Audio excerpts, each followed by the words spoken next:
Hello and welcome back to the Circuito de Jerez and Nieto. We're here in southern Spain, very sunny Spain as well. And it's the afternoon sessions now. Time for race 2 of the day for Moto3. And in race 1, well, it was a thriller. If you're a Brit, get off the sofa and start cheering, because Scott Ogden picked up his first ever Junior World Championship victory in stunning style, leaving it right to the last corner to do so.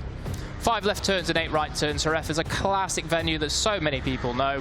We've got 16 laps coming up around here, and we're all ready to kick off. But one important thing, it is so much hotter now than what it was this morning.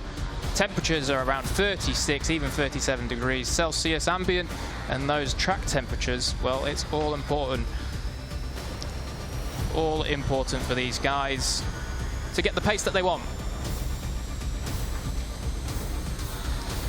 So, Moto3, they're heading out now just to go around to the grid. The race will get underway at about 2:15 local time, so in 12 or 13 minutes or so. And this is exactly what happened earlier on. Yeah, Ivan Ortola started from pole position with Bartolini and Joel Kelso on the front row. Ortola got the best start of the bunch from pole position, held station into turn 1, got the whole shot and got his head down. There was a few bumping and barging, as there always is in motorcycle racing. On the opening lap, all the riders trying to chase the same line, the optimum line. You saw David Munoff there getting up the inside at turn 2. He made a good start.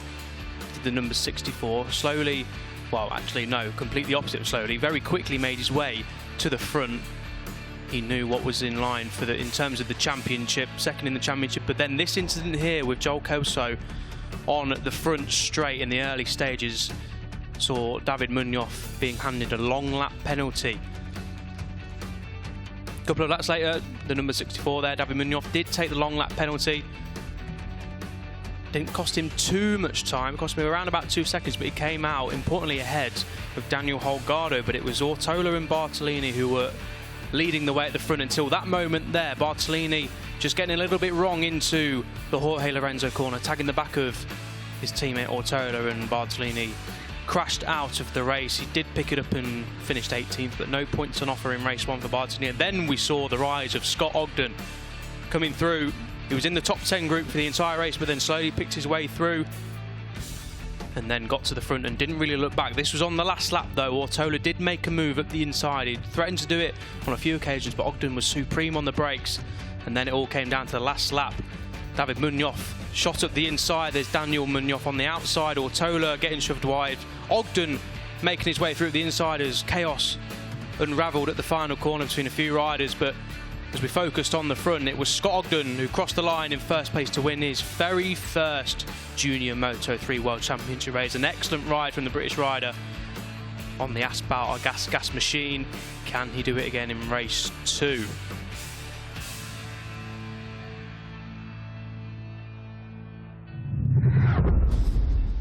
Well, Elliot, I did say that Scott would fight for the podium, I just didn't think it would be P1, but great stuff from Scott Ogden, and also David Munoff, who came all the way through from that long lap penalty to finish second, and very much keeping his championship hopes alive. As you can see there, then 36 degrees, and there is a little bit of a wind now. There is a little bit of a wind. We'll have to figure out, well, don't look at the 1 mile an hour gauge there on on the graphic, because that must be wrong. But certainly there is a tiny bit of a breeze. We'll have to figure out whether it's a headwind coming for them down the straight there that you see in front of you or not, because if it is, it's going to be crucial for me getting a slipstream on these little Moto3 bikes. Doesn't seem like there is too much wind about. I know the flags are waving quite ferociously to sort of seem like there is quite a gale, but just being outside just then doesn't seem to be too much of a wind. As we're going to get to know David Munoff.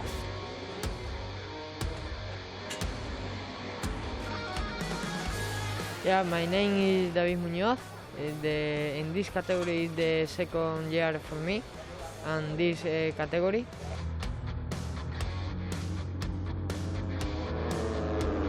I am braking hard in the last moment, and very fast for the qualifying and the race, and very aggressive in the last lap, on the 2 last laps in the race.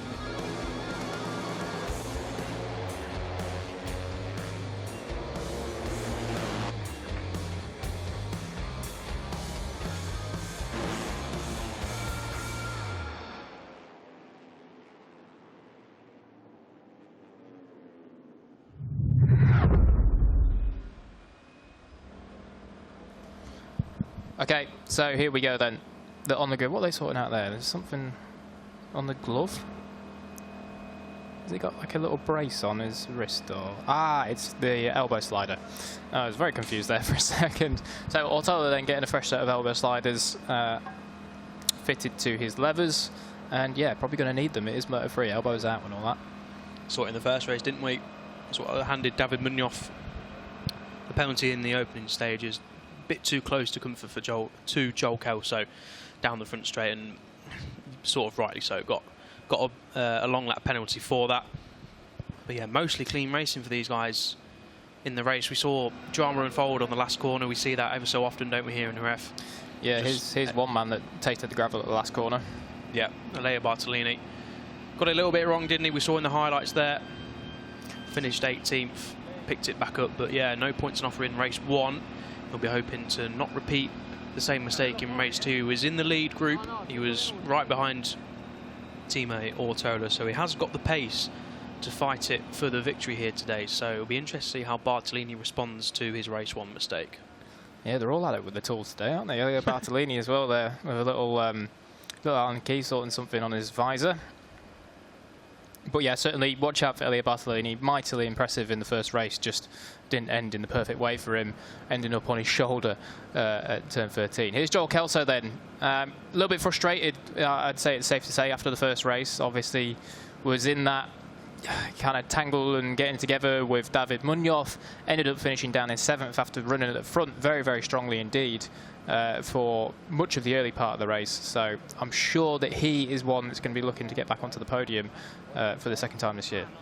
Yeah, 7th is second best result of the season for Joel Kelso. Obviously he hit the heights after winning in Portimao, then was ill before Aragon, and did well to finish 8th there after a long lap penalty as well in that race. And then yeah, just to come away with a P7 in race 1 in the ref is good going for the Australian Joel Kelso. Takuma Matsuyama was one of the unlucky riders caught up in the last lap incident at turn 13.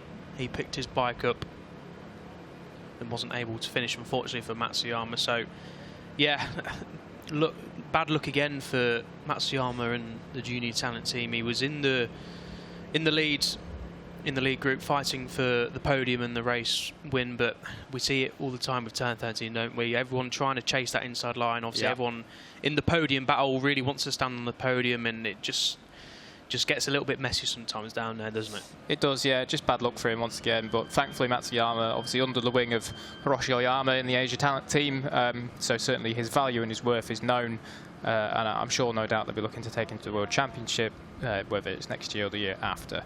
So here's Munoff then, David Munoff that is, second in the first race after a long lap penalty and a little bit of chaos with Kelso. Great ride nonetheless, regardless of what happened with Kelso, but superb ride. And obviously now that championship gap is 51 points up to Daniel Holgado, which means Daniel Holgado at the end of this race would have to have a 75-point gap to be crowned champion right now. But 51 points, bring it up to 75, it's quite a jump. Man of the moment then, in many regards, Scott Ogden, a race winner in the Junior World Championship, a stunning race 1. Just saw in the highlights, he just calmly picked his way through the group, didn't he? Just passing riders here, there, just took a few laps to get to the front, and once he got to the front, Ortola really did try to show a will to him on numerous occasions, but Ogden was supreme on the brakes down into the heavy braking zones and was able to hold the lead until the last lap, and then really calmly and measuredly dealt with the final corner. Stuck it up the inside of the riders who went in a little bit hot, a little bit late, and Ogden just carved around, took the inside, and obviously came home to win. Will he be able to repeat that feat? Obviously, it's going to be incredibly difficult with loads of riders having very good pace, and he's moved up to 4th in the championship now as Scott Ogden. So really, really good day so far for the British rider.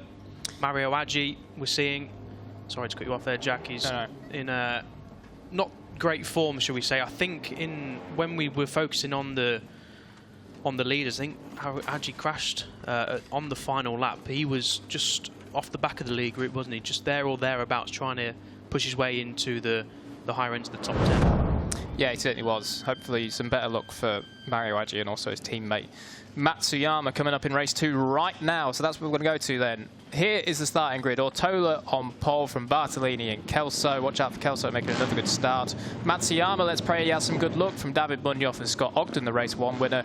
From Mario Aggi, Marco Tapia and Jose Julian Garcia. Row 4 is led by championship leader Daniel Holgado with Moreira and Watley joining him. Row 5 is Salvador, David Alonso and Shona Shimura. Row 6 is Zonta van den Gorberg, Luca Lanetta and Daniel Munoff.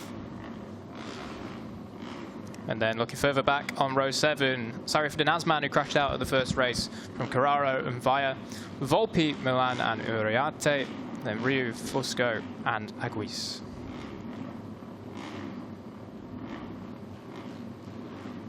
28th is Ruda with Farioli and Bouazri joining him on row 10. Bouazri instantly making his way into the points from 30th. Can he do that again today with Eddie O'Shea and Morossi bringing up the rear of the field? Incidentally, Elliot, we kind of forgot about that one, didn't we? Gerard Ryu finished 10th in the first race from 26th on the grid. Yeah, job well done for great stuff. Gerard Ryu. Who's this? Is this Farioli? I think it is, yeah. Yeah, it's Farioli. Finished 11th in the first race. That's a disaster for him. He's going to have to start from pit lane then. Looks as though he stalled his Husqvarna machine on the line. Or actually, will he? I can't remember what the ruling is. I think it's pit lane start, unfortunately, for... Oh, no, they've allowed him out. So okay. He's going to have to start from the back of the grid then, I do believe. Which he was quite far down there anyway. He was 30th, so it's not too much of a change. Yeah, I guess so yeah, Farioli then is going to be hard charging again, trying to best that 11th place he had in the first race. 37 degrees. Oh, that is toasty. Yeah, that's one way of putting it. 99 degrees Fahrenheit. Thankfully, we've got cold air blowing into the commentary box. 37 degrees is... Yeah, that is too hot, really. I mean, especially for us Brits in the commentary box, that's way too hot. Hopefully the riders aren't suffering too much out of track. Obviously, it's them who we've got to be thinking of, not us sat just chatting away in the comms box. So there's the championship standings then. Holgado 160 with David Munoff 51 behind. Ortola 67 down, and Scott Ogden moving his way into the top 4 on 72 points after his race 1 victory. He said in his post-race interview with you, Jack, that he's trying to help Daniel Holgado win the championship. Of course they are Aspar Gas teammates, so of course that is what Ogden is trying to do. Yeah, and you'd say that as long as Daniel Holgado keeps his head and rides around like how he normally does in the previous 9 races of this season, then he's not going to have too much of a trouble wrapping this championship up, whether it's this race or the next one they go to in Misano with the MotoGP round, if you didn't know that. Of course, yeah. They're joining the Grand Prix paddock next month in Misano. September, yes, the weekend 18th and 19th. Yeah, the first Misano round, that is, to clarify. Yes, first Misano round of 2 for the MotoGP paddock, but we'll focus our attentions here in the FIM CV Repsol paddock. Ortola, so close to victory in race 1. He was a leading contender throughout, just lost out to Scott Ogden at the final corner. Yeah, just 78 thousandths behind at the line and finished P3. Ridiculous. That's as close as you like it, isn't it? Yeah. So then, the red flag will clear. Green flag waves, the safety car comes up to the rear of the riders. And we're underway for race 2 here in the ref for the Moto3 riders. It looks like it's a decent start again from Ortola from pole position. Joel Kelso also gets a good start. And David Munoff, the number 64, another good starter. He's going to jump into 3rd place. Ortola holds on to whole shot. I think the riders are all going to manoeuvre safely around turn 1. Yes, they are, but it's Ortola leading from Kelso, from David Munoff. That's Ogden getting a little bit up the inside there. Not sure, didn't quite catch it. I think it was Matsuyama who was getting up the inside there. Decent enough start for Scott Ogden. He's just lost out there, though, a couple of places coming into turn 4, and it's a good start again from Daniel Holgado. Yeah, great start. I was just about to point that one out, Elliot, as though he's about to get dive-bombed by Jose Julian Garcia, as he does. So the Team 658 boy comes right through on them, and I think that's Mario Aggi turning it under at turn 5, trying to get the better of Holgado again. So Holgado, great start, but he's already coming under some pressure, trying to be shuffled backwards. Ortola regains the lead. Kelso briefly held the P1 baton there coming down the straight. David Munoff just shows a little wheel to Joel Kelso. They were arch rivals in race 1, weren't they? They did calm it down in the end. David Munoff, I think, recognising that it made a little bit of mistake. So, but yeah, David Munoff again getting a great start from 5th place. He's up into 3rd already. It seems to be once again the same story for Elia Bartolini, as he just gets his pockets picked there by Jose Julian Garcia. Just that this start is not quite up to this kind of same intensity as the top guys, as it just takes him a lap or two to get going. But then once he did in race 1, he was right back at the front again. So it seems he's just got a little bit of learning to do with how the FIM CEV paddock operates. But Elia Bartolini going well nonetheless anyway. Turn 13 for the first time in race 2, safely negotiated by all the riders, and it's Ivan Ortola leading the way from David Munoff. Saw that plenty of times in race 1. Joel Kelso currently in 3rd place. As we dive into turn 1, there's Mario Adji just ahead of his junior talent team teammate Takuma Matsuyama. Whoa, sorry if you heard that one. We just had some food brought into the commentary box, and it's just absolutely launched me and Elliot out of the seats when the door slammed. Oh, wowzers. I never known a ham sandwich could scare me so much. Anyway, right, what's going on? Who's that going on track limits? That looks like Mario Adji. Yes, it is. I think Takuma Matsuyama is going to pickpocket them both. He does. So he pushes his teammate wide on the Astra Honda, and it looks as though Elia Bartolini is going to follow him through. It appears it does. But look at this again. Once again, is that number 66. Kelso doing the business early on, getting out front. Oh, he braked late there as well, didn't he? Yeah, very late on the brakes for Kelso there down into turn 6. Thought David Munoff was going to just carve his way up the inside, but not this time around. Joel Kelso then making another good start. And Garcia again, we saw this in race 1, didn't we? Making his way to the front from a little bit lower down on the grid. Garcia up into 3rd place, of course, a winner here last year. Number 13 has a long lap penalty. That's Marco Tapia. He's currently in 11th place on the layout. I think Tapia just made a crazy move as well, going up into turn 8 there. But yeah, not too sure anyway. So long lap penalty for irresponsible riding for the number 13 on the baby blue Leopard racing machine. Back at the front then, and look at this. Kelso once again pushing the pace and just trying to see how few riders that he can string with him. There's David Salvador on the TM diving up the inside. We obviously didn't see too much of him in the first race as he crashed out early on. So good to see David Salvador back up in the mix. We know how quick he is, and he is up there in the championship as well. Kelso holds it into turn 1. Of course, the temperatures this afternoon are a lot warmer than they were this morning for race 1. So conditions are going to be much trickier. The times are going to be slower. We saw this in qualifying yesterday, of course, when the track temperature continues to rise past a certain point, the conditions are much trickier for the riders to set quick lap times. David Munoff sets the fastest lap of race of 1:47.6. As Kelso just holds a little bit of advantage now. That's soon going to close in. We see this very so often in the lower classes. Someone gets a little bit of advantage, about 2-3 tenths a second, but it's quickly closed in with slipstream coming into full effect down the back straight, the 0.6 kilometre long back straight here in Jerez. Down into the Danny Pedrosa corner. Is Munoff close enough to make a move this time? No, he's not. Pretty much everyone holds station. There's Holgado just holding it around the outside of Mario Adji. He's going to have the inside line for turn 7, so he just holds position there, does Daniel Holgado, but he doesn't want to see David Munoff and Ivan Ortola not clearing off, but getting into these sorts of positions like they did in race 1, because he's going to have that Championship League cut once again, heading to Misano. There is then confirmation on your screen, number 13 there on the Leopard Impala junior machine. Irresponsible riding, so he is going to have a quick holiday through the long lap. But yeah, just to reference actually, the fastest lap that popped up there, I forget who it was now, but it was a 47.6, I do believe, and that's a fair chunk. That's like a good 5-6 tenths slower than a lot of the top 10 went in the first race. So that's just a reference for how much the conditions have hotted up and are affecting the pace of this race. Whoa, what's he doing, getting his knees out? I think he's just stopping the slipstream. Yeah, that's what it looks like, isn't it? Obviously can't be too sure, but it looks like that's exactly what David Munoff's doing. He's obviously comfortable to let Joel Kelso just set the pace, just to figure out where Joel Kelso's maybe stronger and maybe where he's weaker, try and pass him. But yeah, 13 laps to go. There's plenty of racing still to be done here in race 2. So yeah, David Munoff just being patient. He knows exactly what he's got to do in terms of the championship. He's got to do exactly what he did in race 1 without the long lap penalty and try and go one better and try and win the race, with Daniel Holgado just struggling to get past Garcia and Matsuyama for the time being. But yeah, plenty of time to go for that to happen, and we saw in race 1 that Daniel Holgado really did come on strong in the final 5 laps. He always does seem to do that, doesn't he? He likes just to take his time, and then when it really matters, Holgado strikes. Yeah, he certainly does. As we were also saying in race 1, there you go, he struck on 1, through on Matsuyama, then up into 4th place. But as we were also saying, Ortolo is kind of the opposite. He quite likes to be in those top 2 or 3 positions and kind of command the group from there. But also, in a carbon copy of the first race, we've got a 14 rider group out front.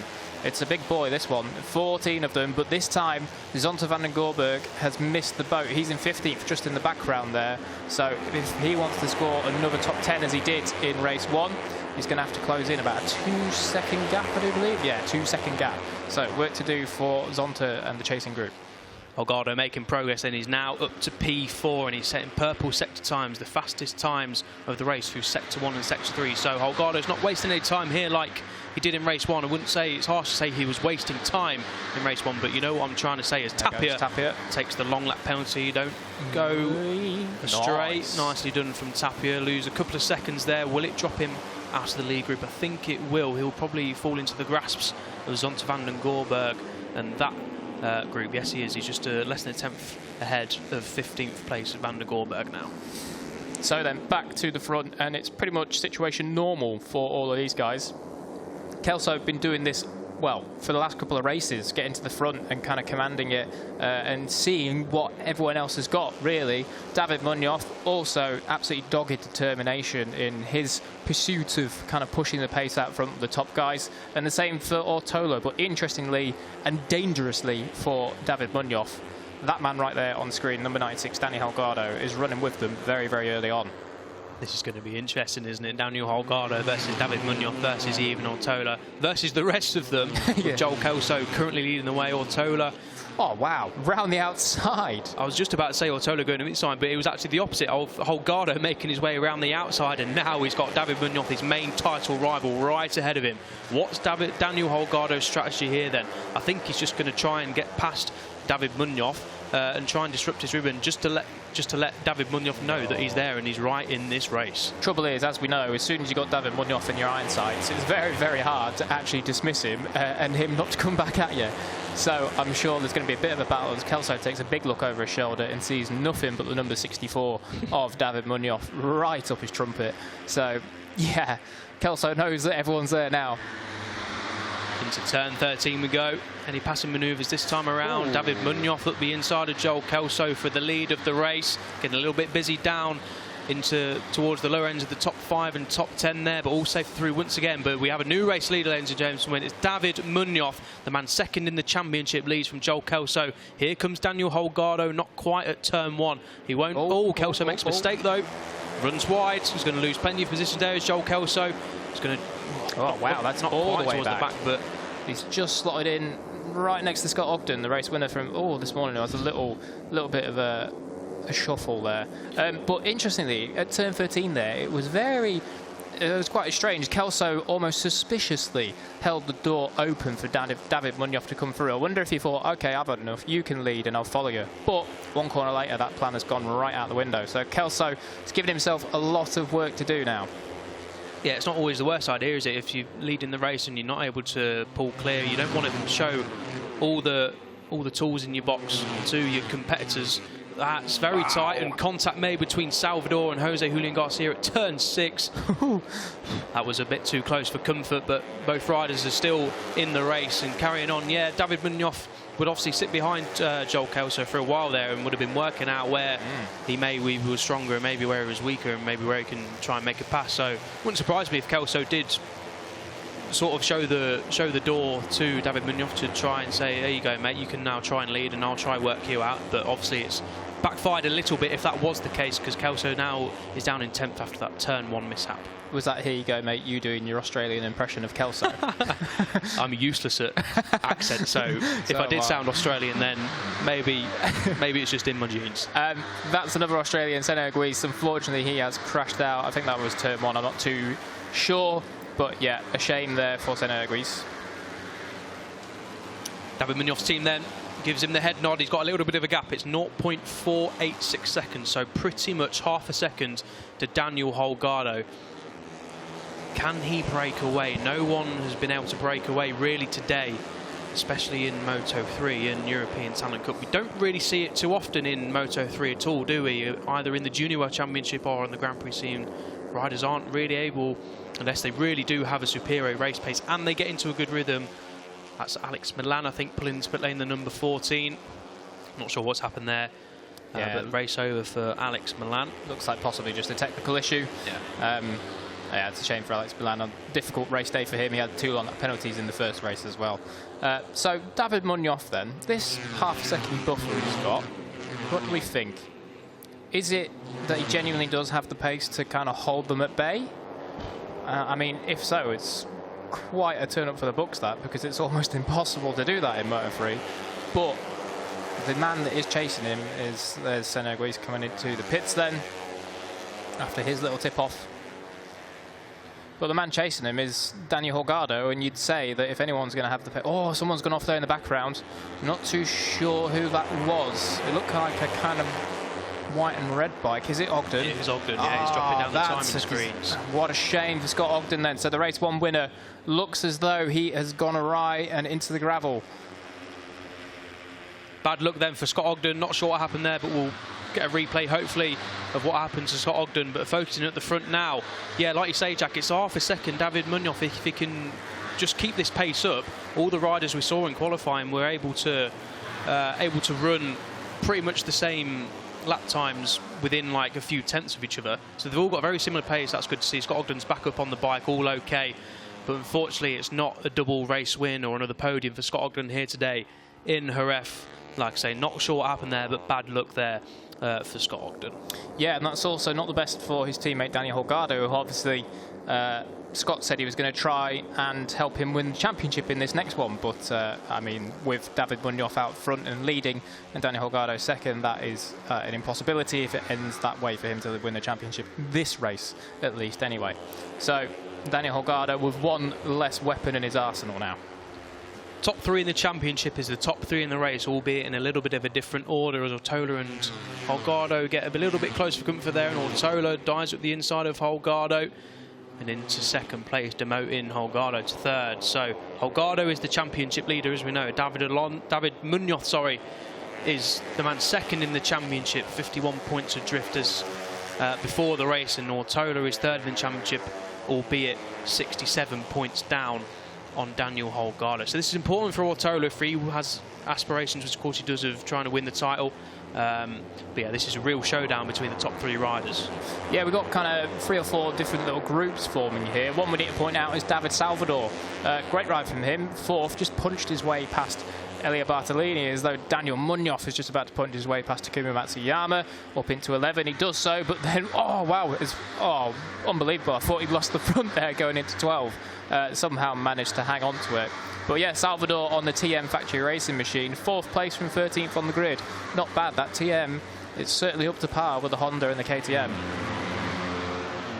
8 laps to go then here in ref race 2. Very, very important for the championship is this race. Daniel Holgado leading the way, of course. 3rd on the road as Ortola sets the fastest lap of 1:47.4. So Ortola's getting into his rhythm now. The gap is below half a second. It was above half a second for a couple of laps between David Munoff and Ivan Ortola. But Ortola now is hunting David Munoff. He wants that race win, doesn't he? Of course, David Munoff leading the way isn't a rookie. Ivan Ortola is a rookie, remember, who was in the ETC last year. So this is really, really impressive stuff from Ivan Ortola. Yeah, it is. And obviously, Ivan Ortola, as Elliot rightly points out, is a rookie, but he's a very tall rookie at that, and he suits these Moto3 bikes much more than he does the ETC machines that he's rode for the past 2 years. So, yeah, certainly it's not really much of a surprise to see him take to the Moto3 machine like a duck to water. Elio Bartolini is sorting himself out after his sluggish start. Certainly doing a great job. It's a shame that these two aren't actually on the back of the top three, because they're quite exciting riders to watch, particularly Bartolini. We haven't seen him race too. Oh, I've just cursed him. The commentator's curse then for Jack Gorst, and Elio Bartolini has crashed out at turn 8. Unfortunately for the Italian, he's all up and he's all okay. But that's 2 DNFs now here in Jerez, obviously pushing quite hard to keep with David Salvador inside the top 5 and looking at a podium here. We're going to get a little bit of a replay. Yeah, just lost the front going in. What a shame. Very, very sorry, Elio. Absolutely cursed you to maximum efficiency there. Yeah, so 2 DNFs then for Elio Bartolini on his debut this year in CEV Moto3 Junior World Championship. But certainly watch out for him if he does do any more races this year, because he's done a sterling job this weekend.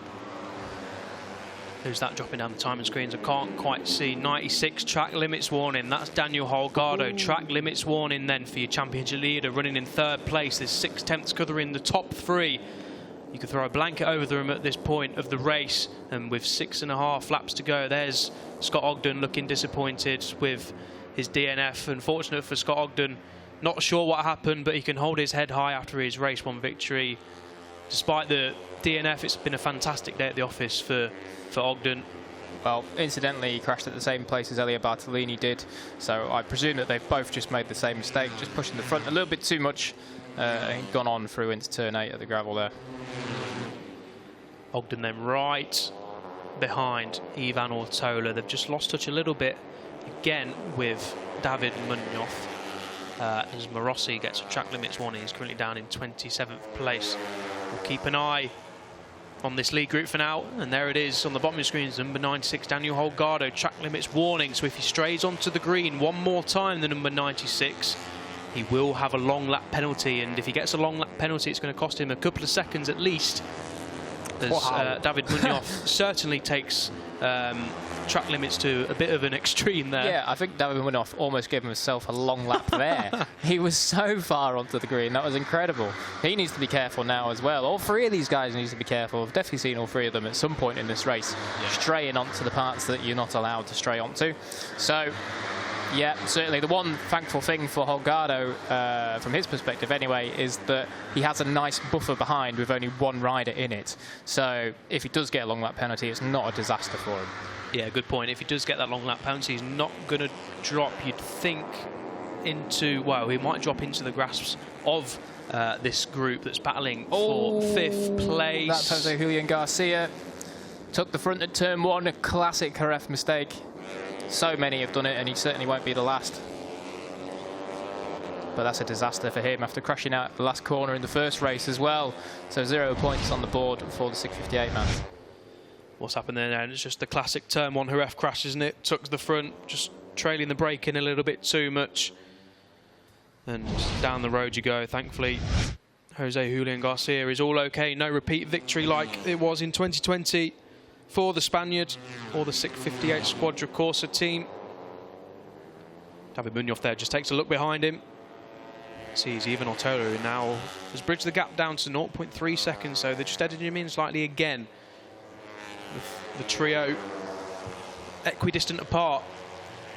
David Munoff holding a 3/10 advantage over Holgado, over Ortola, sorry, who has 3/10 advantage through the last split over Holgado. This is going to be very, very interesting. What is Holgado's tactic? He has a healthy championship lead, but he doesn't want to relinquish any more points than he has done today, even though this is still a strong position for him to go and win the title. But obviously he's a racer and he wants to win every race that he competes in, so it's going to be interesting to see how he plays it. Completely. It is the racer's mind frame, isn't it? Wherever you see what position you're in, you always want to be 1 higher, unless it is, of course, P1.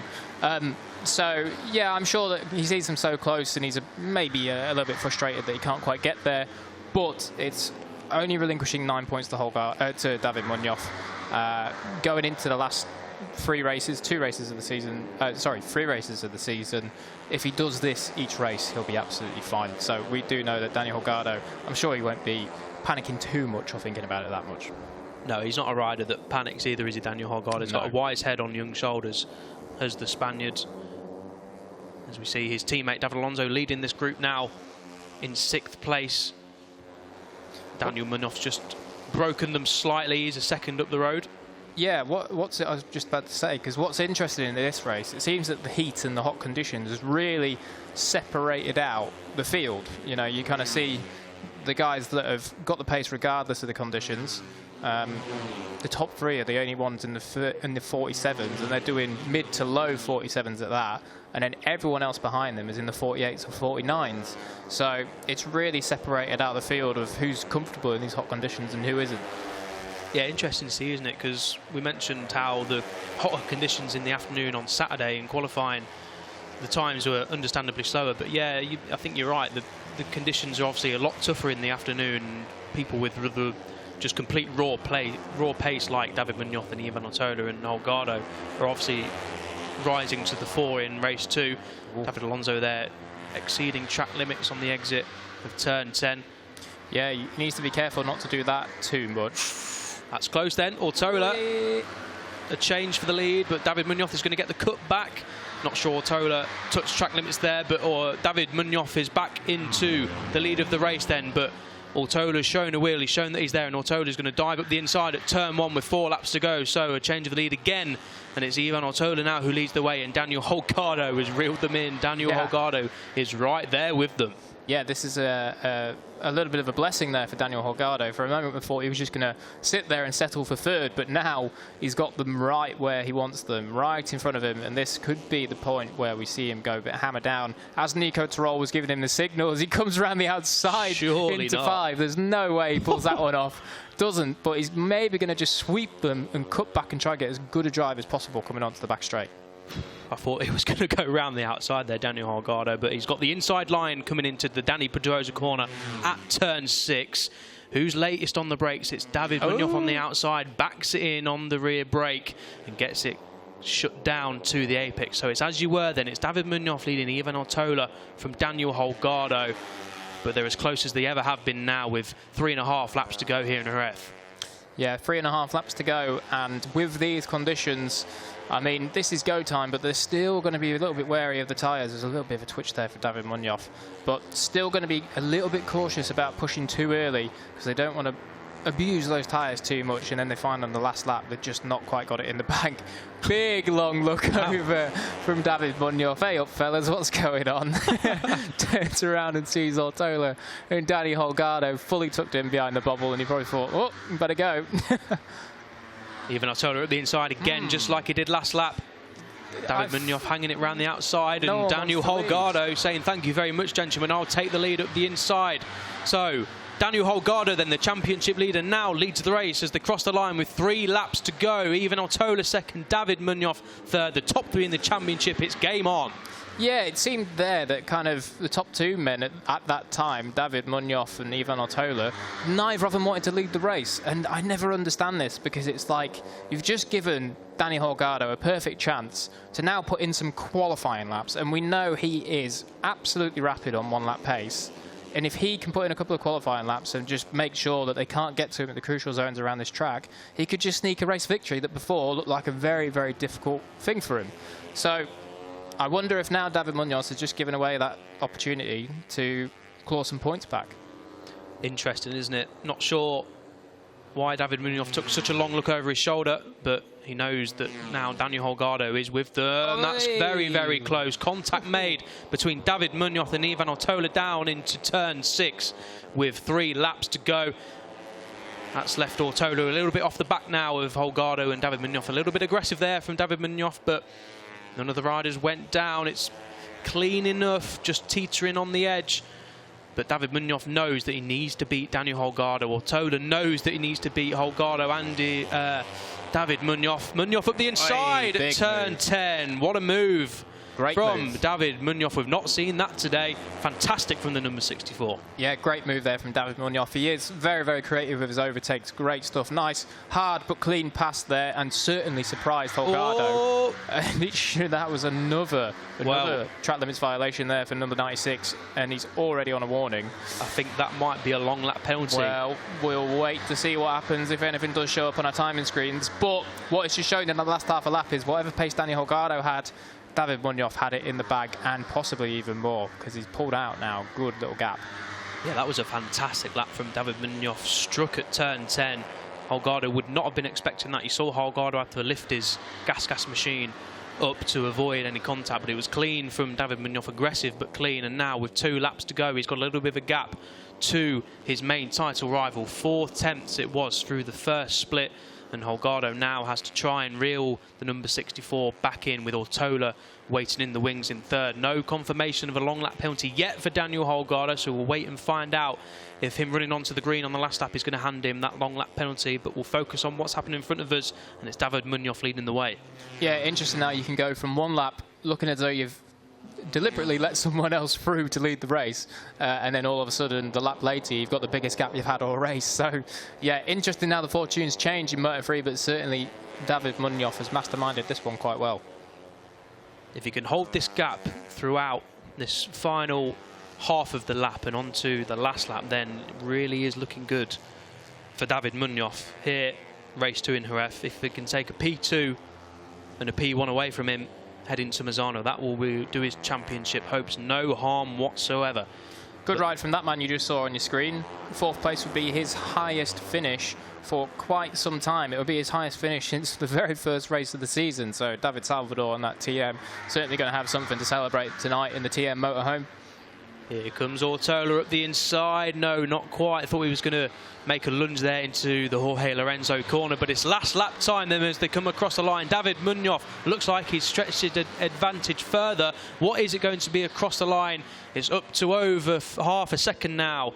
Nearly 6/10 you can see at the bottom of your screen there, with Ortola really tucked in behind Daniel Holgado now for 3rd place. These are vital points for the championship chase. Yeah, they certainly are, and what David Munoff needs is for Ortola to pick the pocket of number 96 Daniel Holgado.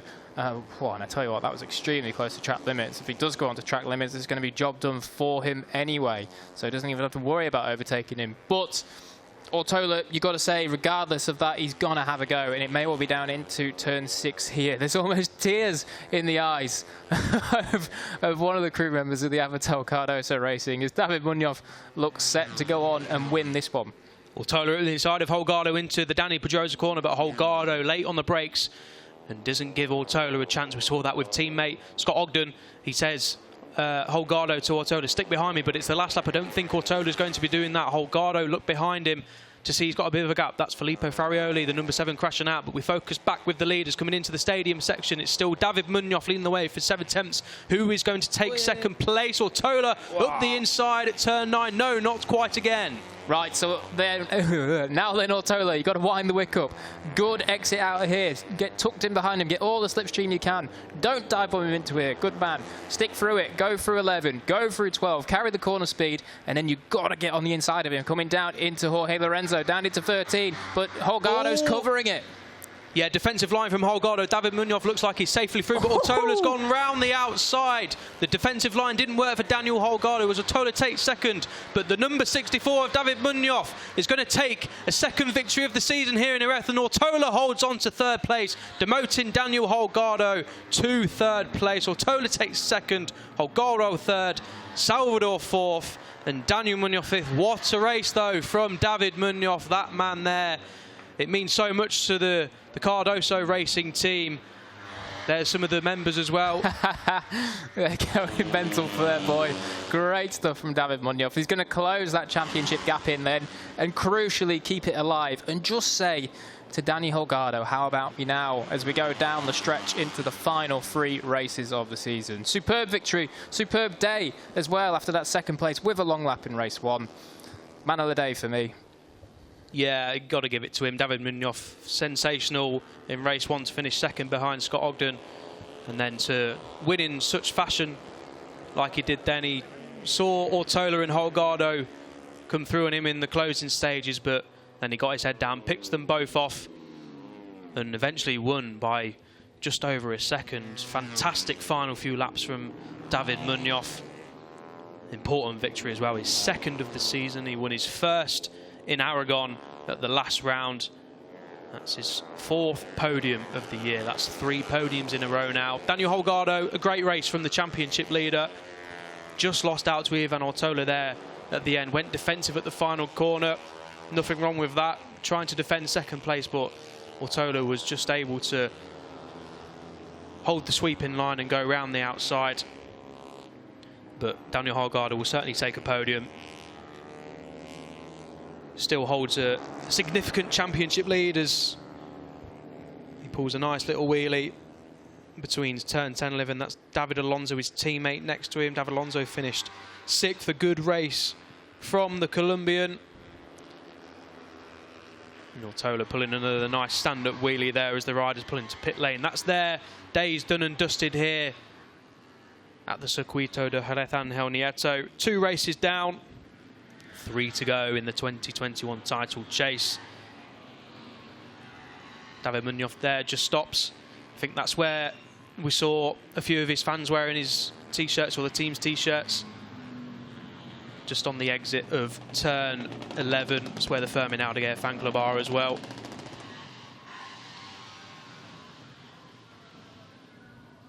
And like I say, what an outstanding victory, just in the manner he did it as well. So cool, calm and collected for most of it. Okay, so on the timing screens then, number 96, Daniel Holgado, penalised 3 seconds for not completing the long lap penalty. So he did get a long lap penalty, did Daniel Holgado, but he didn't take it, of course. However, he still keeps 3rd place if the timing screens are correct, because Salvador was 4.1 seconds down. So importantly for Holgado, he does keep 3rd place despite being penalised 3 seconds for not taking the long lap penalty for exceeding track limits. So he did get that warning, and then we did see him run wide onto the green stuff coming out of turn 12 in the latter stages as David Alonso takes a very slow trudge through the gravel. The temperature is up to what, 36 degrees according to my watch, 37 on the graphics. Either way, that's ridiculously warm to be walking in full leathers and a helmet just after you've completed 17 laps of a Moto3 race as well. So yeah, there you go. Demoted 1 position, so that's different to what's on my timing screen then. So demoted 1 position would put down Holgado to 4th and promote Salvador to the podium. So I'm not sure which information is correct. I'm getting penalised 3 seconds for not completing the long lap. Okay, no, so the timing screen's now changed. Holgado is still in 3rd place. 3 seconds added. Salvador is still 1.1 seconds off. So if I get any new information, of course, I'll relay it to you. It doesn't say on our timing screens that he's been demoted 1 position yet, but we'll wait and find out. Someone who hasn't got to worry about that, though, David Munoff. Superb. What a day at the office for David Munoff. Lost out to Scott Ogden in race 1, but made amends in race 2 with a fantastic victory. He'll climb over the Parc Fermé board and rightly go and celebrate with his team and some of his friends.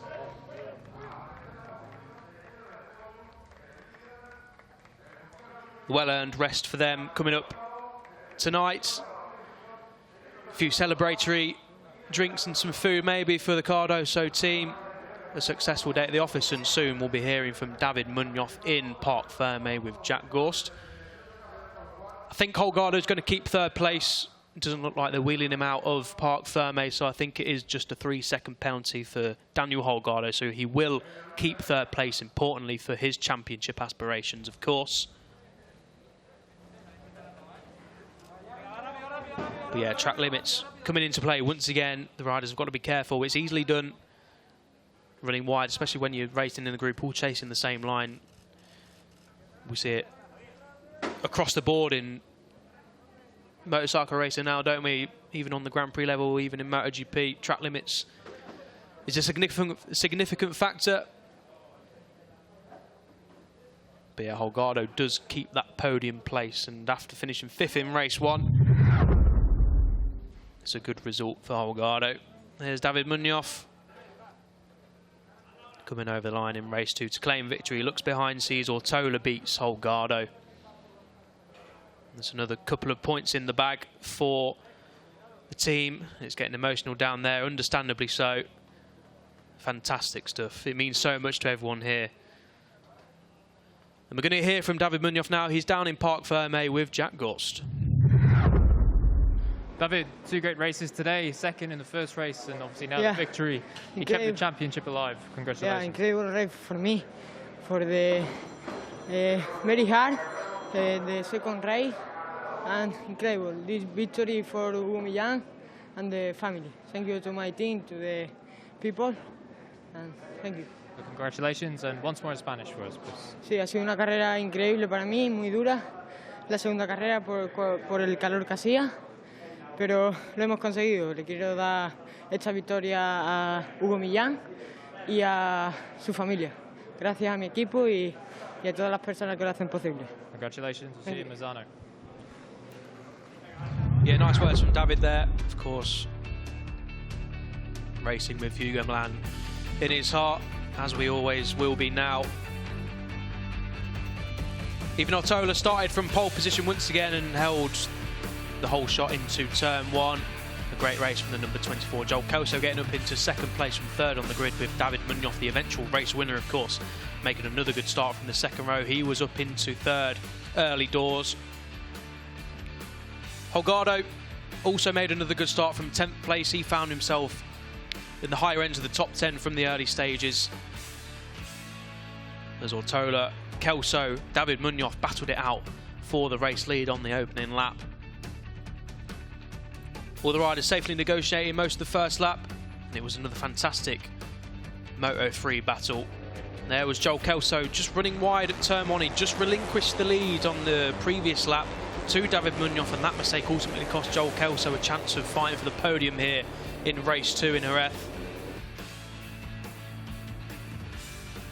That was Alea Bartolini crashing out at turn 8.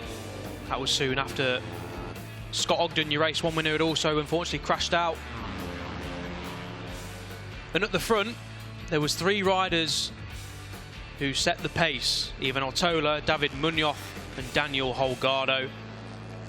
At one stage, David Munoff had relinquished the lead both to Daniel Holgado and Ivan Ortola, as the trio scrapped it out in the closing stages. Fantastic from all 3 riders. Holgado just running a little bit wide at turn 1, but held the advantage, as then there was slight contact between David Munoff and Ivan Ortola down into turn 6, but David Munoff continued on his way and shocked Daniel Holgado with a move at turn 10. Not something we see very often, certainly not something we've seen today. And David Munoff just got the power down as Ivan Ortola got the better of Daniel Holgado coming into the final corner. Nothing Holgado could do there, as David Munoff crossed the line to take victory for the second time this season, for the second time in 3 races. And that's 3 podiums on the spin now for the number 64.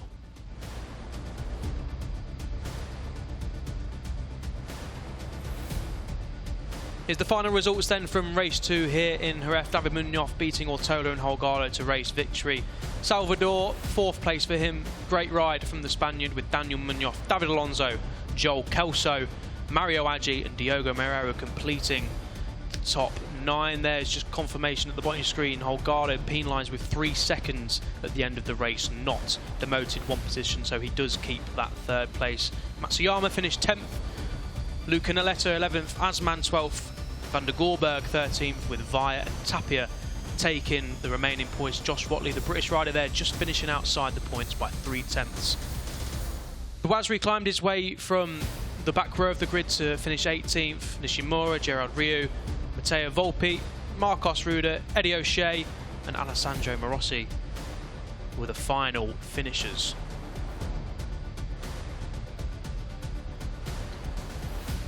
We saw Marcos Uriarte, Julian Garcia, Bartolini, race 1 in at Ogden, all unfortunately crash out. All riders are okay. As we now get set for the final podium of Moto3 here today.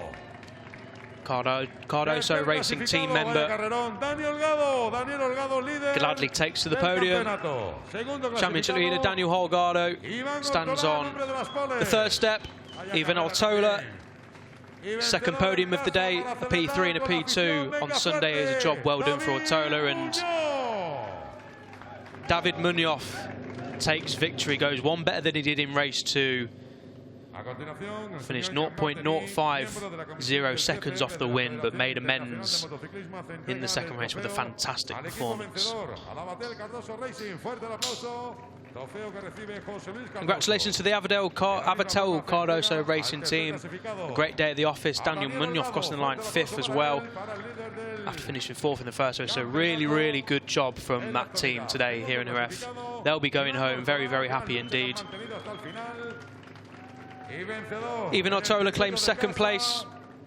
Like we say, a job well done from him, the rookie. But no one could catch David Munoff today in race 2. Points to the skies in tribute to the late Hugo Milan. Gets a nice little €400 check as well. Nice little bit of pocket money there for David Munoff. And will now get set for the Spanish national anthem. Escuchamos, en honor de David Muñoz, escuchamos el himno nacional de España.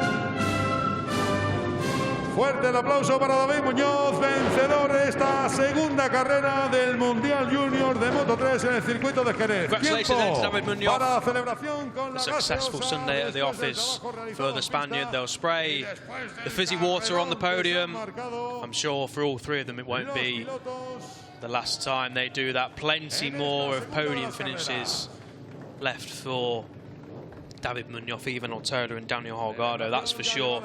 Will we see all 3 of them in the World Championship next year? Don't count it out. I hope so. They all deserve it, don't they? They do, yeah. A lot of riders deserve it, and there's not always space for That's the trouble. everyone, but certainly these have been 3 standout riders. They are the top 3 in the championship. As we get the championship standings now, Holgado leads the way from 42 points with 3 races remaining. It's his to lose still, but Munoff and Ortola have closed in. Ogden moves up into 4th place. Well done to Scott Ogden for winning his first race here in Jerez. Rueda, Alonso, Salvador and Kelso are very tightly compact in the midfield in the top 10. Matsuyama and Mario Aggi 10th and 11th, Diogo Moreira 12th. Jose Julian Garcia 2 DNFs today for Garcia. Unfortunately, he's 13th with Asman, the Catalunya race winner, and Uriarte in the top 15 with Riu and Zonta van den Gorberg, the rookie, in 17th. Colin Vire is 18th with Josh Watley 19th, Tapia 20th, Linetta 21st, Ruda 22nd, David Real 23rd with Bouazri and Noah Detweiler in 24th and 25th respectively.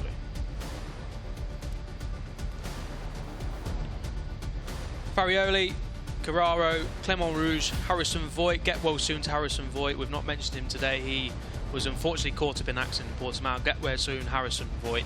Hope to see you on the grid sometime soon.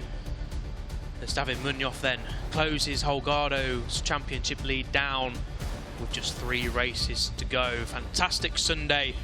The Moto3 riders will be back alongside the Grand Prix paddock in Misano.